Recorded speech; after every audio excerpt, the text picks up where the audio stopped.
ज्ञान ध्यान किश कर्म न जाना,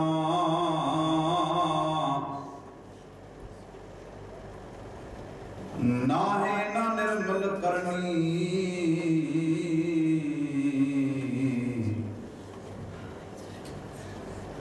साध संगत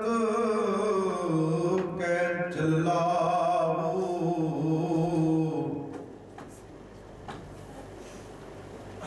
बेकम नदी जाए तरनी।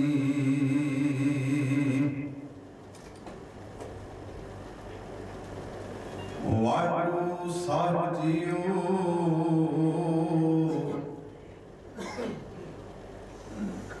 सो मुल्ला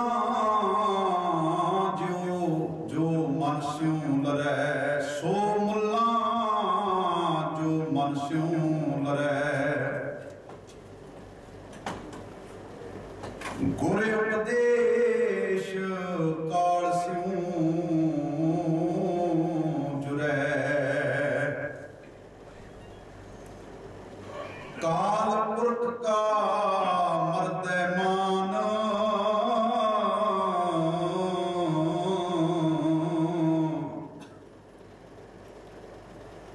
तिस मुल्ला को सदा सलाम।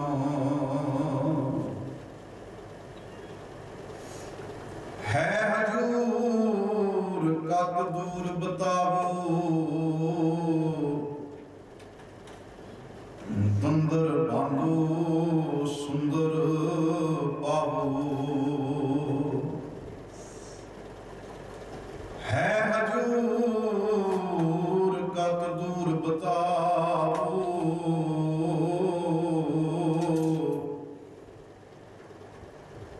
दुंदर बांधो सुंदर पावो। रहाओ काजी सो जो काया बिचारे, काया की अग्न ब्रह्म पर जारे। सुपने बिंद ना दे झरना,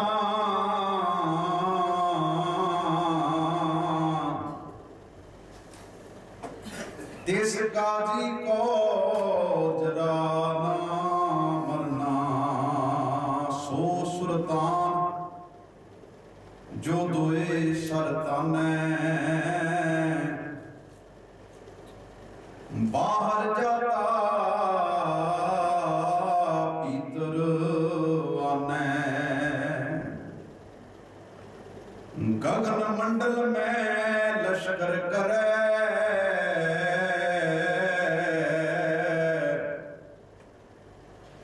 सो सुल्तान शतर सिर धरै। जोगी गोरख गोरख करे, हिंदू राम नाम उचरै। मुसलमान का एक खुदाए, कबीर का स्वामी रहया समाए। मुसलमान का एक खुदाए, कबीर का स्वामी रहया समाए। परम सम्मान योग जुगो जुग अटाल शतर चवर तख्त दे मालक, गुरता गद्दी ते सुभायमान शब्द गुरु बाणी के बुएथ, अमृत के दाते वालिए कुल आलम। सतगुरु गुरु ग्रंथ साहब महाराज दी पावन पवित्र हजूरी विच सजे हुए इन्हां विशेष दीवानां दीयां हाजरियां भर रहे सन्मानयोग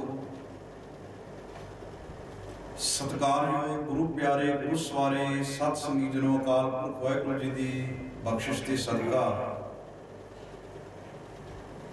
गुरु की पावन बाणी आशा की वार दे कीर्तन मेरे तो पहला गुरु करके रागी सिंघां दे पासों आप सब श्रवण कर रहे थे। आओ हम कुछ समय लिए गुरबाणी की विचार के नाल जुड़न का यतन करिए। विचारां नूं प्रारंभण तो पहला जिन्ने शरीर आप सतगुरां दी गोद विच बैठे हो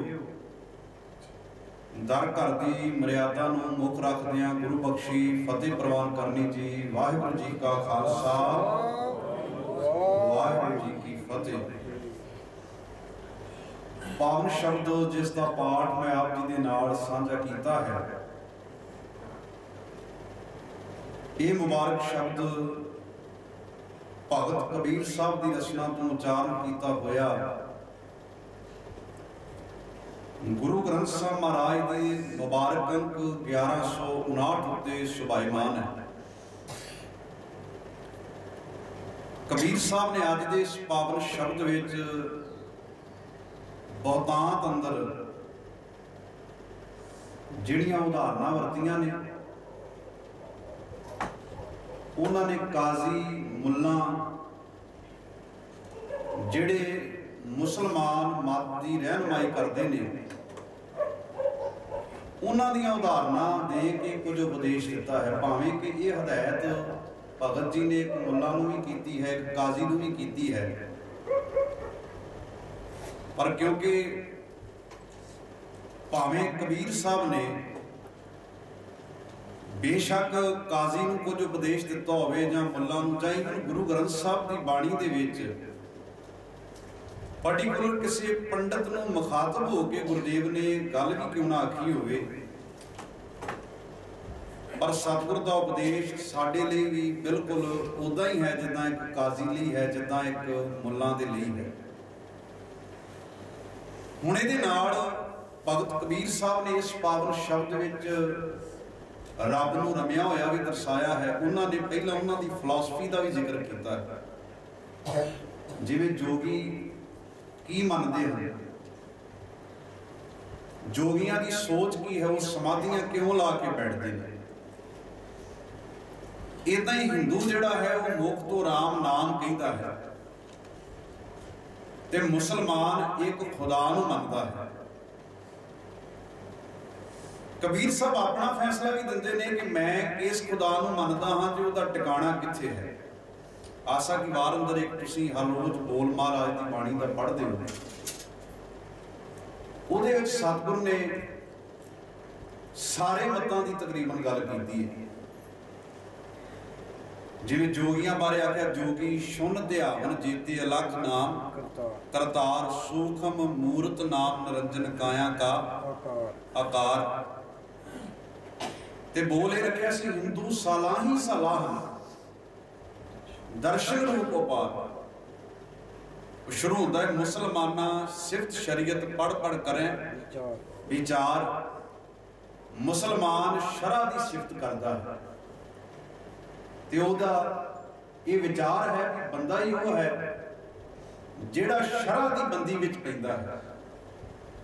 मुसलमाना सिफत शरीयत पढ़ पढ़ करें विचार बंदे से जे पवे विच बंदी। जिहड़े शरा की बंदी विच पै गए, जो शरा कहती है, जो मर्यादा कहती है, जिवें असीं साडी मर्यादा एक नाम दिता है सिख रहत मर्यादा। इहदा जिहड़ा मुसलमाना दा कोड ऑफ कंडक्ट है उहनूं शरा कहा जाता है। उहदे विच सारा कुछ दस्सिया कि मुसलमान दे कर्म की हुंदे ने, उन्हें पहनना की है, उन्हें कितना हलाल खाना है, ये सारा कुछ उहदे विच जिक्र किया होया है।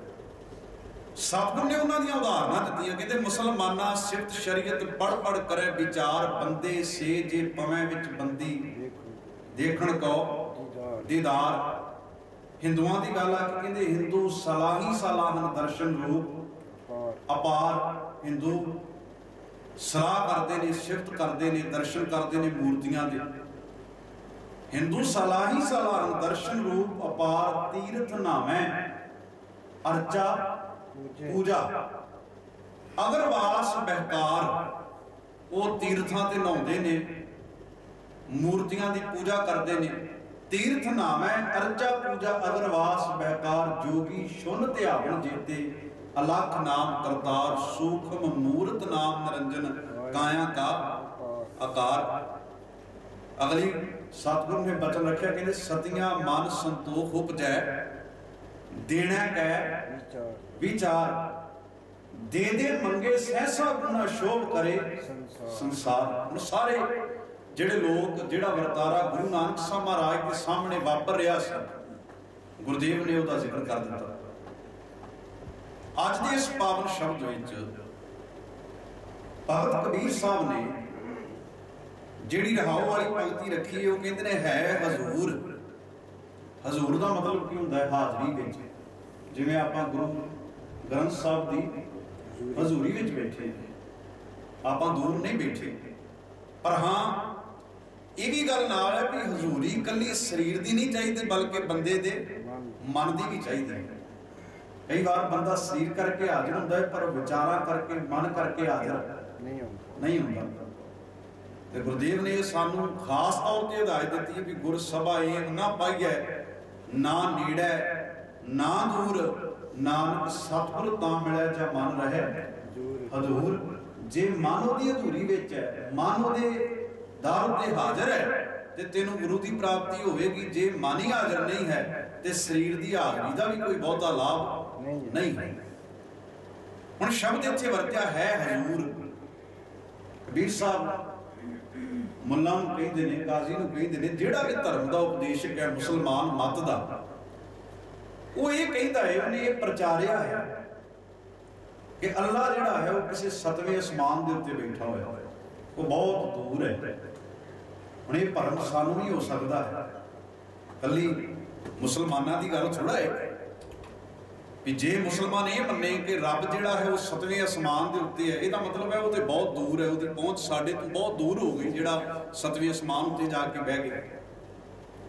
ਜਾਂ ਉਹ ਇਹ ਮੰਨ ਲਵੇ ਕਿ ਰੱਬ ਦਾ ਵਿਸ਼ੇਸ਼ ਟਿਕਾਣਾ ਕੋਈ ਮੱਕਾ ਕਾਬਾ ਹੈ, ਤੇ ਜੇ ਅਸੀਂ ਇਹ ਮੰਨ ਕੇ ਬੈਠ ਜਾਈਏ ਕਿ ਰੱਬ ਦਾ ਕੋਈ ਵਿਸ਼ੇਸ਼ ਟਿਕਾਣਾ ਗੁਰਦੁਆਰਾ ਹੈ ਜਾਂ ਕੋਈ ਵਿਸ਼ੇਸ਼ ਜਗ੍ਹਾ ਉਹਦੀ ਬਣੀ ਹੋਈ ਹੈ, ਇਹ ਤੇ ਸਾਡਾ ਸਾਰਾ ਭਰਮ ਹੀ ਹੈ ਨਾ।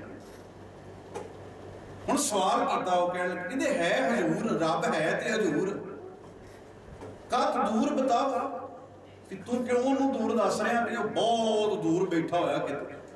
ਇਸ ਕਰਕੇ ਹੁਣ ਜਿਹੜੀ ਚੀਜ਼ ਤੁਸੀਂ ਦੁਨਿਆਵੀ ਇੱਕ ਉਦਾਹਰਨ ਨਾਲ ਸਮਝੋ, ਜਿਹੜੀ ਚੀਜ਼ ਦੂਰ ਹੋਵੇ ਨਾ ਉਹਦੇ ਤੱਕ ਹਰ ਆਮ ਬੰਦੇ ਦੀ ਪਹੁੰਚ ਨਹੀਂ ਹੁੰਦੀ। ਮੰਨ ਲਓ ਜੇ ਰੱਬ ਨੂੰ ਕੋਈ ਵਿਸ਼ੇਸ਼ ਟਿਕਾਣੇ ਉੱਤੇ ਕੋਈ ਬੰਦਾ ਮੰਨੇ ਤੇ ਉਹ ਬਹੁਤ ਦੂਰ ਬੈਠਾ ਹੋਵੇ, ਆਮ ਬੰਦੇ ਦੀ ਪਹੁੰਚ ਵਿੱਚ ਨਾ ਹੋਵੇ, ਤੇ ਕੋਈ ਜਾ ਕੇ ਧਰਮ ਦੀ ਅਗਵਾਈ ਕਰਨ ਵਾਲੇ ਬੰਦੇ ਨੂੰ ਇਹ ਗੱਲ ਪੁੱਛੇਗਾ ਨਾ ਫਿਰ ਬਾਬਾ ਜੀ ਜੇ ਉਹ ਬਹੁਤ ਦੂਰ ਹੈ ਤੇ ਉਹਨੂੰ ਮਿਲਿਆ ਕਿਵੇਂ ਜਾਵੇਗਾ। ਇੱਥੋਂ ਫਿਰ ਕਰਮਕਾਂਡ ਸ਼ੁਰੂ ਹੋਵੇਗਾ, ਇੱਥੋਂ ਪਖੰਡ ਸ਼ੁਰੂ ਹੋਵੇਗਾ, ਇੱਥੋਂ ਪੂਜਾ ਸ਼ੁਰੂ ਹੋਵੇਗੀ, ਇੱਥੋਂ ਲੋਕਾਂ ਦੀ ਲੁੱਟ ਸ਼ੁਰੂ ਹੋਵੇਗੀ ਵੀ ਜੇ ਰੱਬ ਬਹੁਤ ਦੂਰ ਹੈ, ਸਾਡੀ ਪਹੁੰਚ ਉੱਥੋਂ ਤੱਕ ਨਹੀਂ ਹੈ, ਅਸੀਂ ਨਹੀਂ ਪਹੁੰਚ ਸਕਦੇ, ਪਰ ਅਸੀਂ ਉਹਦੇ ਤੱਕ ਪਹੁੰਚਣਾ ਚਾਹੁੰਦੇ। ਇਸ ਕਰਕੇ ਤੁਸੀਂ ਉਹ ਮੀਡੀਏਟਰ ਬਣ ਜਾਓ ਸਾਡੇ ਵਿਚਕਾਰ, ਤੁਸੀਂ ਆਣ ਕੇ ਖਿਲਾ ਜਾਓ, ਤੁਸੀਂ ਸਾਨੂੰ ਰੱਬ ਨਾਲ ਮਿਲਾ ਦਿਓ। ਫਿਰ ਜਿੱਦਾਂ ਉਹ ਮੀਡੀਏਟਰ ਕਹਿੰਦਾ ਹੈ, ਜਿਹੜਾ ਵਿੱਚ ਆ ਗਿਆ, ਜਿਹੜਾ ਵਿਚਕਾਰ ਆ ਗਿਆ, ਬੰਦਾ ਉਹਦੇ ਅਕੋਰਡਿੰਗ ਕਰਮ ਕਰੀ ਜਾਂਦਾ, ਉਹਦੇ ਅਕੋਰਡਿੰਗ ਕੰਮ ਕਰੀ ਜਾਂਦਾ, ਉਹਦਾ ਜਿਹੜਾ ਸਾਰਾ ਵਰਕ ਹੈ ਉਹਦੇ ਮੁਤਾਬਕ ਹੀ ਹੁੰਦਾ। ਫਿਰ ਜੇ ਉਹਨੇ ਆਖਿਆ ਇੱਥੇ ਚਲੇ ਜਾ, ਮੰਨ ਲਓ ਕਿਸੇ ਬੰਦੇ ਨੇ ਹਜ਼ੂਰ ਸਾਹਿਬ ਜਾਣਾ ਹੋਵੇ, ਜਿਹੜਾ ਬੰਦਾ ਨਹੀਂ ਗਿਆ ਉਹਨੂੰ ਕਿਸੇ ਦੀ ਲੋੜ ਪੈ ਗਈ, ਉਹ ਫਿਰ ਦੱਸੇਗਾ ਇੱਥੋਂ ਪਹਿਲਾਂ ਤੂੰ ਜੰਮੂ ਜਾਣਾ, ਜੰਮੂ ਤੋਂ ਫਿਰ ਇੱਥੋਂ ਤੈਨੂੰ ਟ੍ਰੇਨ ਫੜਨੀ ਪੈਣੀ, ਅੰਮ੍ਰਿਤਸਰ ਜਾਣਾ, ਉੱਥੋਂ ਤੈਨੂੰ ਟ੍ਰੇਨ ਨਹੀਂ ਮਿਲਣੀ, ਉਹ ਫੜ ਕੇ ਲੁਧਿਆਣੇ ਜਾਣਾ ਪੈਣਾ। ਹੋ ਸਕਦਾ ਵੀ ਉਹ ਆਪਣੇ ਕੋਲ ਹੋਰ ਵੀ ਬੜੇ ਵਲ-ਛਲ ਪਾ ਦੇਵੇ ਕਿ ਪਹਿਲਾਂ ਇੱਧਰ ਨੂੰ ਜਾਈ, ਤੇਰੀ ਜੇਬ ਦੀ ਕੀਮਤੀ ਪੂੰਜੀ ਜਿਹੜੀ ਹੈ ਉਹ ਉਜਾੜ ਦੇਵੇ ਰਸਤੇ ਵਿੱਚ ਹੀ, ਪਤਾ ਨਹੀਂ ਅਜੇ ਤੂੰ ਹਜ਼ੂਰ ਸਾਹਿਬ ਪਹੁੰਚੇ ਕਿ ਨਾ ਪਹੁੰਚੇ। ਤੇ ਖਿਮਾ ਕਰਿਓ, ਗੁਸਤਾਖੀ ਮਾਫ। ਰੱਬ ਦੇ ਨਾਂ ਤੇ ਵੀ ਬਹੁਤਾ ਕੁਝ ਏਦਾਂ ਦਾ ਹੋਇਆ। ਕਿਸੇ ਨੇ ਆਖਿਆ ਤੂੰ ਆਹ ਕਰਮ ਕਰ ਲਾ, ਸ਼ਾਇਦ ਤੈਨੂੰ ਰੱਬ ਮਿਲ ਜਾਵੇ। ਜਿਹੜੀ ਬੰਦੇ ਦੀ ਬੋਡੀ ਹੈ ਨਾ, ਇਹਦਾ ਸਭ ਤੋਂ ਨਜ਼ਦੀਕ ਵਾਲਾ ਪਾਰਟ ਕਿਹੜਾ ਹੁੰਦਾ ਬੰਦੇ ਦਾ? ਹੱਥ। ਭਲਾ ਕਿਉਂ? ਵੈਸੇ ਹੱਥ ਇਦਾਂ ਦੂਰ ਹੈ, ਅਸੀਂ ਆਖਾਂਗੇ ਨਹੀਂ ਨੱਕ ਨੇੜੇ ਹੈ, ਜ਼ੁਬਾਨ ਨੇੜੇ ਹੈ, ਕੰਨ ਨੇੜੇ ਹੈ, ਨਹੀਂ। ਸਭ ਤੋਂ ਨਜ਼ਦੀਕ ਵਾਲਾ ਪਾਰਟ ਬੰਦੇ ਦੀ ਬੋਡੀ ਦਾ ਉਹਦਾ ਹੱਥ ਹੈ। ਭਲਾ ਕਿਉਂ? ਕਿਉਂਕਿ ਇਹ ਹਰ ਜਗ੍ਹਾ ਲੱਗ ਜਾਂਦਾ। ਹੱਥ ਪੈਰਾਂ ਨੂੰ ਵੀ ਲੱਗ ਜਾਂਦਾ, ਹੱਥ ਸਿਰ ਉੱਤੇ ਵੀ ਲੱਗ ਜਾਂਦਾ। ਹੁਣ ਨੱਕ ਨੇ ਤੇ ਉੱਥੇ ਹੀ ਰਹਿਣਾ, ਅੱਖਾਂ ਉੱਥੇ ਰਹਿੰਦੀਆਂ ਨੇ, ਕੰਨ ਉੱਥੇ ਰਹਿੰਦੇ ਨੇ, ਪਰ ਹੱਥ ਤਾਂ ਨੇੜੇ ਹੈ। ਇਹ ਪ੍ਰੈਕਟੀਕਲ ਹੋ ਕੇ ਸੋਚਣ ਦੀ ਲੋੜ ਹੈ। ਅਸੀਂ ਬਹੁਤੀਆਂ ਗੱਲਾਂ ਨੂੰ ਪ੍ਰੈਕਟੀਕਲੀ ਨਹੀਂ ਸੋਚਦੇ। ਕਹਿੰਦੇ ਕੋਈ ਕਲਾਸ ਦੇ ਵਿੱਚ ਨਾ ਬੱਚੇ ਬੈਠੇ ਸੀ ਤੇ ਮਾਸਟਰ ਉਹਨੂੰ ਸਵਾਲ ਪੁੱਛਦਾ, ਕਹਿਣ ਲੱਗਾ ਪੁੱਤ ਵਾੜੇ ਵਿੱਚ 100 ਭੇਡਾਂ ਹੋਣ ਤੇ ਜੇ ਇੱਕ ਭੇਡ ਨੂੰ ਬਾਹਰ ਕੱਢ ਦਈਏ ਤੇ ਬਾਕੀ ਕਿੰਨੀਆਂ ਰਹਿ ਗਈਆਂ? ਤੇ ਮੈਂ ਜਾਣਦਾ ਸਾਡੇ ਵਿੱਚੋਂ ਬਹੁਤਿਆਂ ਦਾ ਜਵਾਬ ਇਹ ਹੋਵੇਗਾ ਵੀ 99। ਨਹੀਂ, ਉੱਥੇ ਇੱਕ ਬੈਠਾ ਸੀ ਆਜੜੀਆਂ ਦਾ ਬੇਟਾ, ਜਿਹੜੇ ਭੇਡਾਂ ਚਰਾਉਣ ਵਾਲੇ ਹੁੰਦੇ ਨੇ, ਉਹਨਾਂ ਦਾ ਮੁੰਡਾ ਬੈਠਾ ਸੀ ਵਿੱਚ ਕਲਾਸ ਦੇ। ਉਹ ਕਹਿੰਦਾ ਜੀ ਇੱਕ ਵੀ ਨਹੀਂ, 0। ਮਾਸਟਰ ਕਹਿੰਦਾ, ਦੇਖੋ ਮਾਸਟਰ ਦਾ ਆਪਣਾ ਤਜਰਬਾ ਹੈ। ਮਾਸਟਰ ਨੇ ਤੇ ਉਹ ਗੱਲ ਦੱਸੀ ਨਾ ਜਿਹੜੀ ਉਹਨੇ ਥਿਊਰੀ ਦੇ ਵਿੱਚ ਪੜ੍ਹੀ। ਉਹਨੇ ਥਿਊਰੀ 'ਚ ਇਹੋ ਪੜ੍ਹਿਆ ਸੀ ਕਿ 100 ਵਿੱਚੋਂ ਇੱਕ ਕੱਢ ਦਈਏ ਤੇ ਬਾਕੀ ਕਿੰਨੀਆਂ ਰਹਿ ਗਈਆਂ? 99 ਰਹਿ ਗਏ, 99 ਰਹਿ ਗਏ। ਹੁਣ ਜਿਹੜਾ ਆਜੜੀਆਂ ਦਾ ਮੁੰਡਾ ਬੈਠਾ ਸੀ ਨਾ, ਉਹ ਕਹਿੰਦਾ ਮਾਸਟਰ ਜੀ 100 ਵਿੱਚੋਂ ਇੱਕ ਭੇਡ ਬਾਹਰ ਕੱਢਤੀ, ਬਾਕੀ ਕੁਝ ਨਹੀਂ ਬਚਿਆ। ਉਹ ਕਹਿੰਦਾ ਉਹ ਕਿਵੇਂ? ਕਹਿੰਦਾ ਜੀ ਮੈਂ ਆਜੜੀਆਂ ਦਾ ਬੇਟਾ, ਮੇਰਾ ਪਿਓ ਜਦੋਂ ਸਵੇਰੇ ਭੇਡਾਂ ਚਾਰਨ ਖੜਦਾ ਨਾ, ਕਦੀ ਕਦੀ ਮੈਂ ਵੀ ਨਾਲ ਜਾਣਾ, ਉਹ ਇੱਕ ਭੇਡ ਵਾੜੇ ਵਿੱਚੋਂ ਬਾਹਰ ਕੱਢਦਾ, ਬਾਕੀ ਵੇਖ ਕੇ ਨਿਕਲ ਜਾਂਦੀਆਂ।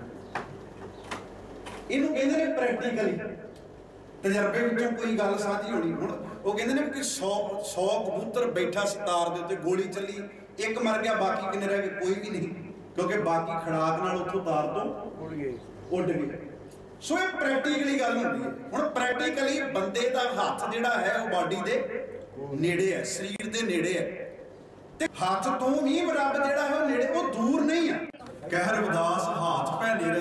ਇੱਥੇ ਵੀ ਸਤਿਗੁਰ ਨੇ ਸਵਾਲ ਕੀਤਾ, ਕਹਿੰਦੇ ਬਾਬਾ ਕਬੀਰ ਸਾਹਿਬ ਨੂੰ ਕਹਿੰਦੇ ਨੇ, ਕਹਿੰਦੇ ਹੈ ਦੂਰ, ਇਹ ਮੁੱਲਾ, ਇਹ ਕਾਜ਼ੀ, ਇਹ ਆਪਣੇ ਆਪ ਨੂੰ ਧਰਮ ਦੇ ਰਾਹੀਂ ਅਖਾਉਣ ਵਾਲਿਆ, ਰੱਬ ਤੇ ਬਹੁਤ ਨੇੜੇ ਹੈ ਹਜ਼ੂਰ, ਪਰ ਤੂੰ ਲੋਕਾਂ ਨੂੰ ਦੂਰ ਕਿਉਂ ਦੱਸ ਰਿਹਾ? ਤੂੰ ਕਿਉਂ ਕਹਿਣਾ ਵੀ ਉਹ ਸਤਵੇਂ ਅਸਮਾਨ ਤੇ ਬੈਠਾ? ਤੂੰ ਕਿਉਂ ਕਹਿਣਾ ਵੀ ਉਹ ਫਲਾਨੀ ਜਗ੍ਹਾ ਰਹਿੰਦਾ, ਉਹਦਾ ਟਿਕਾਣਾ ਫਲਾਨੀ ਜਗ੍ਹਾ ਹੈ? ਹੁਣ ਗੱਲ ਕਲੀਅਰ ਹੋਈ ਨਾ। ਕਿਉਂ ਕਹਿੰਦੇ ਜੇ ਤੂੰ ਇਹ ਮੰਨਦਾ ਵੀ ਮੇਰਾ ਹੈ ਤੇ ਇੱਕ ਖੁਦਾ ਵਾ, ਪਰ ਉਹਦੀ ਪਹੁੰਚ ਬਹੁਤ ਦੂਰ ਹੈ, ਹਰ ਆਮ ਬੰਦਾ ਉਹਦੇ ਤੱਕ ਪਹੁੰਚ ਨਹੀਂ ਸਕਦਾ। ਜਿਵੇਂ ਕੋਈ VIP ਬੰਦਾ ਹੋਵੇ, ਹਰ ਬੰਦਾ ਪ੍ਰਧਾਨ ਮੰਤਰੀ ਤੱਕ, ਦੁਨੀਆ ਦੇ ਰੁਤਬਿਆਂ ਦੇ ਜਿਹੜੇ ਜਿਨ੍ਹਾਂ ਨੂੰ ਬੜਾ ਮਾਣ ਸਨਮਾਨ ਦਿੱਤਾ ਜਾਂਦਾ, ਹਰ ਬੰਦਾ ਰਾਜੇ ਤੱਕ ਪਹੁੰਚ ਨਹੀਂ ਕਰ ਸਕਦਾ। ਪਰ ਰੱਬ ਜਿਹੜਾ ਹੈ ਉਹ ਤੇ ਇਦਾਂ ਦਾ ਹੈ ਕਿ ਹਰ ਬੰਦੇ ਦੀ ਪਹੁੰਚ ਉਹਦੇ ਤੱਕ ਹੋ ਸਕਦੀ। ਉਹ ਇੱਕ ਬੜੀ ਪਿਆਰੀ ਕਿਸੇ ਨੇ ਗੱਲ ਲਿਖੀ, ਕਹਿਣ ਲੱਗੇ ਕੋਈ ਗਰੀਬ ਜਿਹਾ ਬੰਦਾ ਸੀ, ਭੇਡਾਂ ਚਾਰਨ ਵਾਲਾ ਬੱਚਾ ਇੱਕ ਛੋਟਾ ਜਿਹਾ, ਤੇ ਉਹ ਇੱਕ ਦਿਨ ਭੇਡਾਂ ਚਾਰਦਾ ਪੱਥਰ ਤੇ ਬੈਠਾ ਨਾ ਰੱਬ ਨਾਲ ਗੱਲਾਂ ਕਰ ਰਿਹਾ ਸੀ। ਲਾਗੂ ਦੀ ਮੇਰੇ ਵਰਗਾ ਵਿਦਵਾਨ ਲੰਘਿਆ ਜਾ ਰਿਹਾ ਸੀ, ਕੋਈ ਮੰਦਰ ਮਸੀਤ ਗੁਰਦੁਆਰੇ ਵਾਲਾ, ਸੰਖੇਪ ਦੀ ਗੱਲ ਕਹਾਂਗਾ। ਉਹ ਕਹਿੰਦਾ ਰੱਬਾ ਤੂੰ ਤੇ ਮੈਂ ਇੱਕੋ ਜੇ, ਕਹਿੰਦਾ ਰੱਬ ਜੀ ਤੂੰ ਤੇ ਮੈਂ ਇੱਕੋ ਜੇ। ਉਹ ਲਾਗੇ ਜਿਹੜਾ ਮੇਰੇ ਵਰਗਾ ਗੁਣੀ ਗਿਆਨੀ ਪੰਡਤ ਸੀ, ਉਹਨੂੰ ਲੱਗਾ ਵੀ ਇਹਦੇ ਫੜੇ ਪੁਰਾਣੇ ਕੱਪੜੇ, ਨਾ ਇਹਦਾ ਘਰ ਨਾ ਬਾਹਰ, ਇਹ ਕੀ ਕਹੀ ਜਾਂਦਾ ਤੂੰ ਤੇ ਮੈਂ ਇੱਕੋ ਜੇ। ਉਹ ਜਦੋਂ ਉਹਨੂੰ ਸਜ਼ਾ ਸੁਣਾਉਣ ਲੱਗੇ, ਉਹ ਕਹਿੰਦਾ ਵੀ ਕੋਈ ਰੱਬ ਆਪ ਪ੍ਰਗਟ ਹੋ ਗਿਆ। ਲਿਖਣ ਵਾਲੇ ਨੇ ਗੱਲ ਲਿਖੀ ਸਾਖੀ ਸਮਝਾਉਣ ਵਾਸਤੇ, ਕਹਿਣ ਲੱਗਾ ਉਹਦੀ ਭਾਵਨਾ ਪਤਾ ਕੀ ਸੀ, ਮੈਂ ਸੰਖੇਪ 'ਚ ਗੱਲ ਨਿਬੇੜ ਦੇਵਾਂ। ਉਹਦੀ ਭਾਵਨਾ ਇਹ ਸੀ ਵੀ ਨਾ ਰੱਬਾ ਤੇਰਾ ਘਰ ਤੇ ਨਾ ਮੇਰਾ ਘਰ। ਹੁਣ ਕਾਜ਼ੀ ਤੇ ਮੰਨ ਕੇ ਬੈਠਾ ਸੀ ਵੀ ਰੱਬ ਦਾ ਘਰ ਹੁੰਦਾ, ਇਸ ਕਰਕੇ ਉਹ ਕਹਿੰਦਾ ਸੀ ਤੂੰ ਤੇ ਮੈਂ ਇੱਕੋ ਜੇ।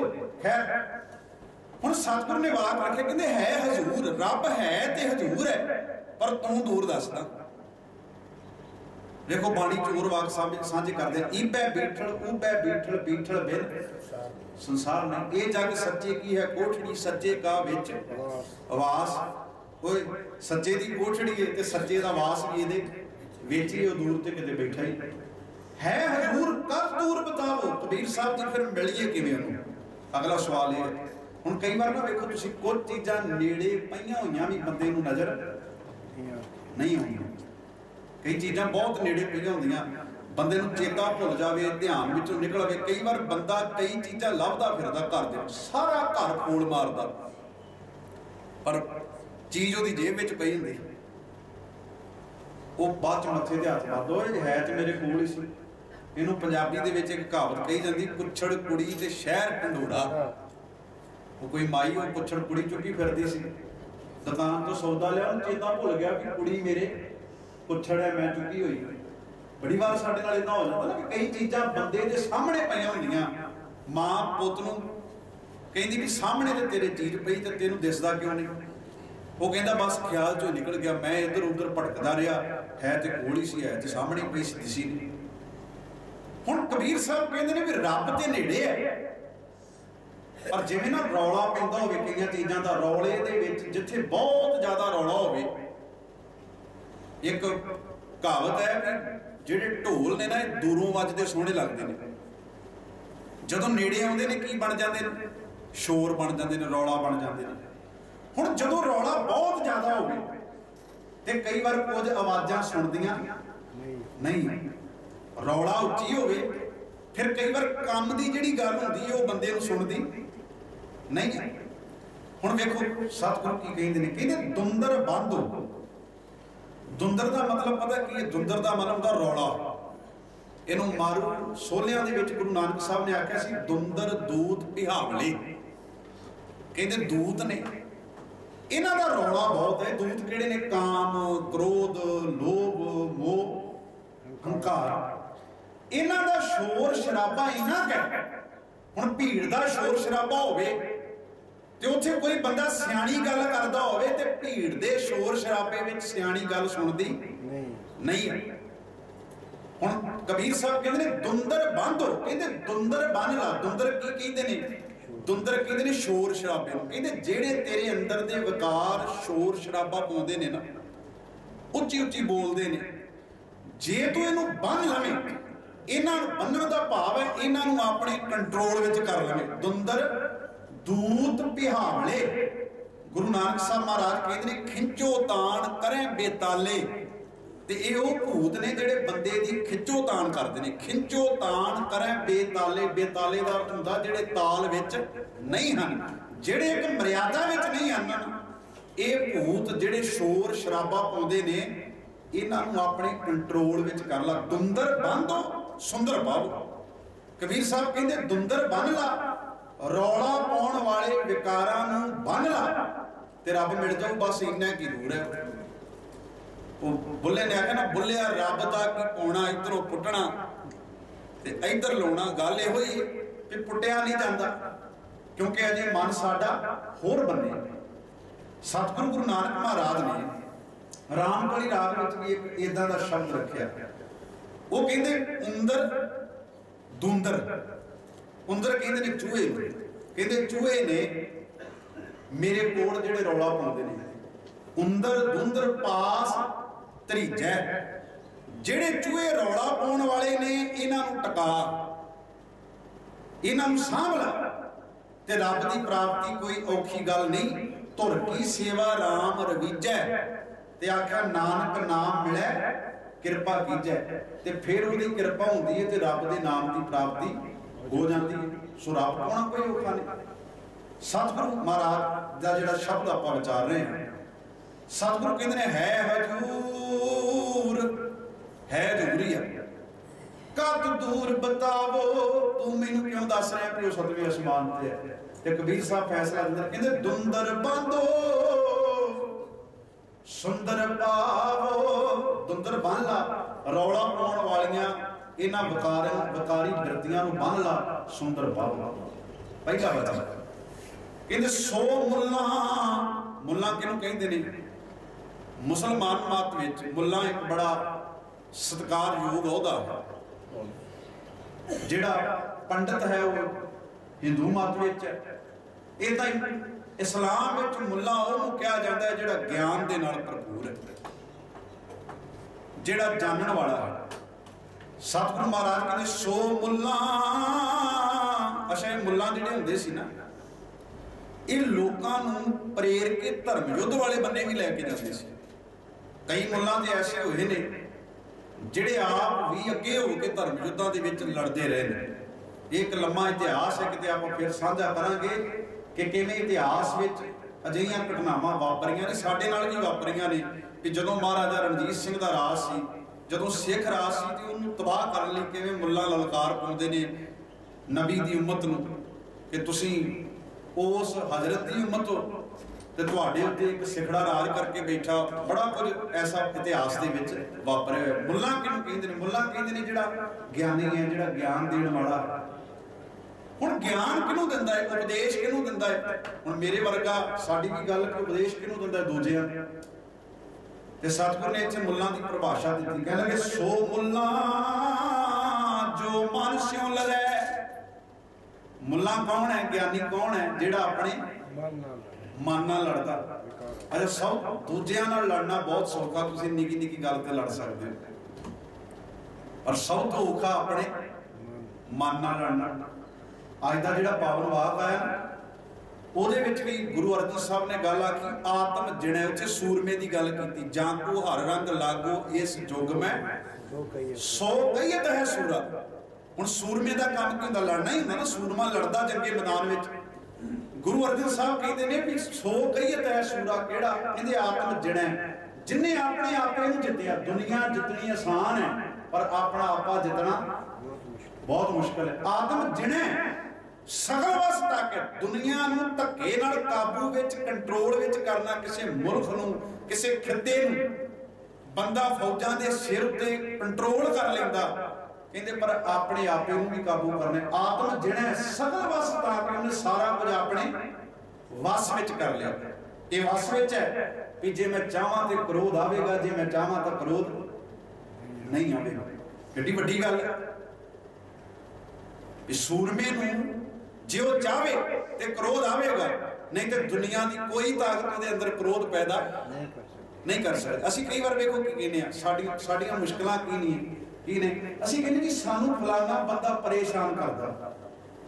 ਅੱਛਾ, ਜੇ ਮੈਂ ਪਰੇਸ਼ਾਨ ਹੋਣਾ ਹੀ ਨਹੀਂ ਚਾਹੁੰਦਾ ਤੇ ਦੁਨੀਆ ਦੀ ਕੋਈ ਤਾਕਤ ਮੈਨੂੰ ਪਰੇਸ਼ਾਨ ਨਹੀਂ ਕਰ ਸਕਦੀ, ਕੋਈ ਜਿੰਨਾ ਮਰਜ਼ੀ ਜ਼ੋਰ ਲਾ ਲਓ। ਤੇ ਜੇ ਮੈਂ ਪਰੇਸ਼ਾਨ ਹੋਣਾ ਚਾਹੁੰਦਾ ਤੇ ਕਈ ਵਾਰ ਸੁਭਾਵਕ ਗੱਲਾਂ ਵੀ ਹੋਣ ਤੇ ਬੰਦਾ ਉੱਥੋਂ ਵੀ ਪਰੇਸ਼ਾਨ ਹੋ ਜਾਂਦਾ। ਇਹਦਾ ਮਤਲਬ ਮੈਂ ਹੋਣਾ ਚਾਹੁੰਦਾ। ਜੇ ਮੈਂ ਕ੍ਰੋਧੀ ਨਹੀਂ ਨਾ ਹੋਣਾ ਚਾਹੁੰਦਾ ਤੇ ਦੁਨੀਆ ਦਾ ਕੋਈ ਤਾਕਤ ਦੁਨੀਆ ਦੀ ਐਸੀ ਨਹੀਂ ਜਿਹੜੀ ਮੈਨੂੰ ਕ੍ਰੋਧੀ ਕਰ ਸਕੇ। ਇਹਨਾਂ ਕੰਟਰੋਲ ਹੈ। ਹੁਣ ਉੱਥੇ ਆਖਿਆ ਆਤਮ ਜਿਣੈ ਸਗਲ ਵਸਤਾਂ ਆਖਿਆ ਜਾਗਾ ਸਤਿਗੁਰ ਪੂਰਾ ਠਾਕੁਰ ਗਾਈਏ ਆਤਮ ਰੰਗ ਸ਼ਰਣੀ ਪਾਵਨ ਨਾਮ ਧਿਆਵਨ ਸਹਿਜ ਸਮਾਵਨ ਸੰਗ। ਇੱਥੇ ਆਖਿਆ ਸੋ ਮੁੱਲਾ ਜੋ ਮਨ ਸਿਉ ਲੜੈ।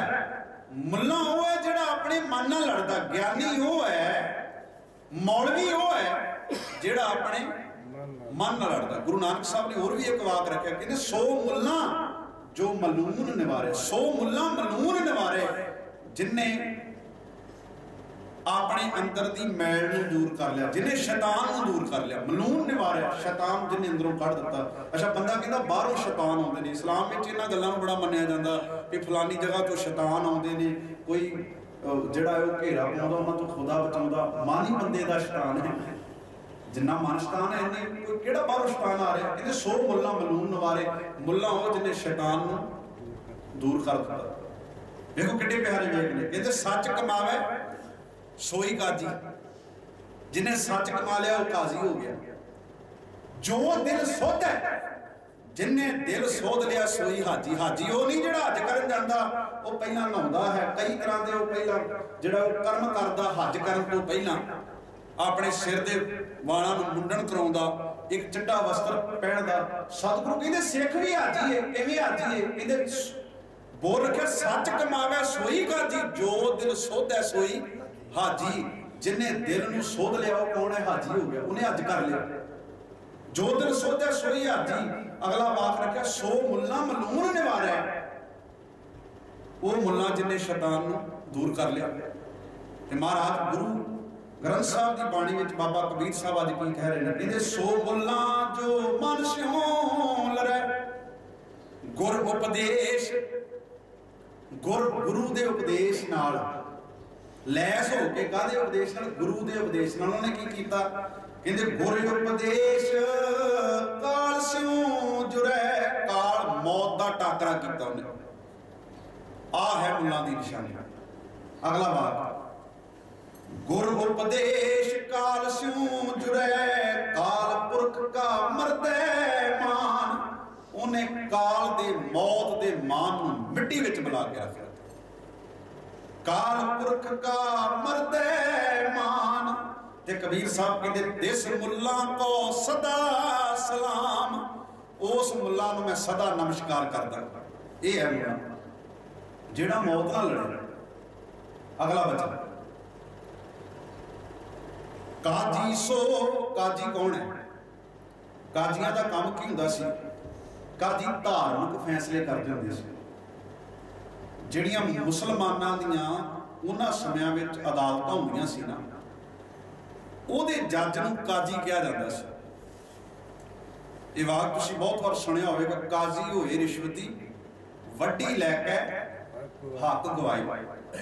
ਇਹ ਰਿਸ਼ਵਤਾਂ ਲੈਂਦੇ ਸੀ। ਜਿਹੜਾ ਗੁਰੂ ਤੇਗ ਬਹਾਦਰ ਸਾਹਿਬ ਮਹਾਰਾਜ ਨੂੰ ਫਤਵਾ ਜਾਰੀ ਜਿਹਨੇ ਕੀਤਾ, ਉਹਦਾ ਨਾਮ ਸੀ ਕਾਜ਼ੀ ਅਬਦੁਲ ਵਹਾਬ ਹੋਰ। ਇਦਾਂ ਹੀ ਜਿਹਨੇ ਛੋਟੇ ਸਾਹਿਬਜ਼ਾਦਿਆਂ ਨੂੰ ਨੀਹਾਂ ਵਿੱਚ ਚਿਣਨ ਦੇ ਹੁਕਮ ਦਿੱਤੇ, ਉਹ ਵੀ ਕਾਜ਼ੀ ਸਨ। ਇਹਨਾਂ ਨੇ ਫਤਵਾ ਪੜ੍ਹਿਆ ਤੇ ਇਹਨਾਂ ਦਾ ਇੱਕ ਕਰੈਕਟਰ ਸੀ ਕਿ ਰਿਸ਼ਵਤ ਲੈ ਕੇ ਝੂਠੇ ਨੂੰ ਸੱਚਾ ਕਰ ਦਿੰਦੇ ਸੀ ਤੇ ਸੱਚੇ ਨੂੰ ਝੂਠਾ ਕਰ ਦਿੰਦੇ ਸੀ। ਅਦਾਲਤਾਂ ਦੇ ਜਿਹੜੀ ਅਦਾਲਤਾਂ ਦੀ ਤਸਵੀਰ ਸੀ ਉਹ ਇਹਨਾਂ ਸਮਿਆਂ ਵਿੱਚ ਇਹ ਸੀ। ਇਹ ਜੱਜ ਸਨ, ਕਾਜੀ, ਧਾਰਮਿਕ ਫੈਸਲੇ ਕਰਦੇ ਸਨ ਤੇ ਰਿਸ਼ਵਤਾਂ ਲੈ ਕੇ ਇਹਨਾਂ ਨੇ ਵੱਡੇ ਵੱਡੇ ਮਹਿਲ ਖੜੇ ਕੀਤੇ, ਵੱਡੀਆਂ ਵੱਡੀਆਂ ਜਾਇਦਾਦਾਂ ਜਿਹੜੀਆਂ ਨੇ ਇਹਨਾਂ ਨੇ ਬਣਾਈਆਂ ਹੋਈਆਂ ਸਨ। ਹੁਣ ਸਤਿਗੁਰੂ ਮਹਾਰਾਜ ਕਹਿੰਦੇ ਨੇ ਕਾਜ਼ੀ ਕੌਣ ਹੈ? काजी सो जो काया विचारै। काजी वो जिन्हें काया की विचार कर ली। काया किहनूं कहंदे ने भला? शरीर नूं, जिन्हें अपने शरीर की विचार कर ली। काजी सो जो काया विचारै,